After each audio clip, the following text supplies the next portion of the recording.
문재인 대통령이 최근 표출된 국민의 다양한 목소리를 엄중하게 듣고 있다고 밝혔습니다. 그러면서도 깊은 대립의 골로 빠져드는 것은 바람직하지 않다고 얘기했는데요. 네, 청와대 취재기자 연결합니다. 이재동 기자, 문재인 대통령이 3주 만에 수보회의를 주재했는데요. 최근 대규모 집회에 대한 입장을 내놓았네요. 네, 그렇습니다. 문 대통령의 유엔 총회 참석 일정 등으로 오늘 3주 만에 청와대에서 수석 보좌관 회의가 열렸습니다. 문 대통령은 이 자리에서 서울 서초동과 광화문 일대에서 열리고 있는 대규모 집회와 관련해 첫 입장을 밝혔는데요. 우선 최근 표출된 국민들의 다양한 목소리를 엄중한 마음으로 들었다고 말했습니다. 그러면서 정치적 사안에 국민의 의견이 나뉘는 것은 있을 수 있는 일이라며 이를 국론 분열이라고 생각하지 않는다고 했는데요. 국민들이 직접 의사표시를 하는 건 대의민주주의를 보완하는 긍정적 측면도 있다며 소중한 시간과 비용을 들여 직접 목소리를 내주신 국민께 감사하다고 말했습니다. 문 대통령은 다만 토론 차원을 넘어 깊은 대립의 골로 빠지거나 모든 정치가 매몰되는 것은 바람직하지 않다고 강조했습니다.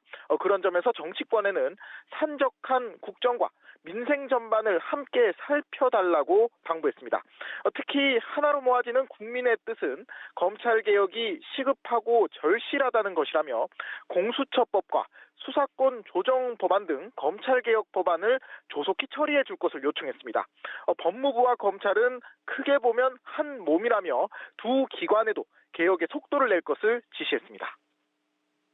네, 이 기자, 태풍 미탁의 피해 상황과 아프리카 돼지열병 같은 민생 현안에 대한 지시사항도 있었죠? 네, 그렇습니다. 우선 태풍 미탁으로 인한 피해를 본 지역에 대해서는 특별 재난지역 선포를 서둘러서 정부의 지원이 조기에 이뤄질 수 있도록 하겠다고 말했습니다. 집중 호우에 취약한 지역과 시설에 대한 대대적인 점검을 하고 실효성 있는 안전 강화 대책을 정부와 지자체에 주문했습니다.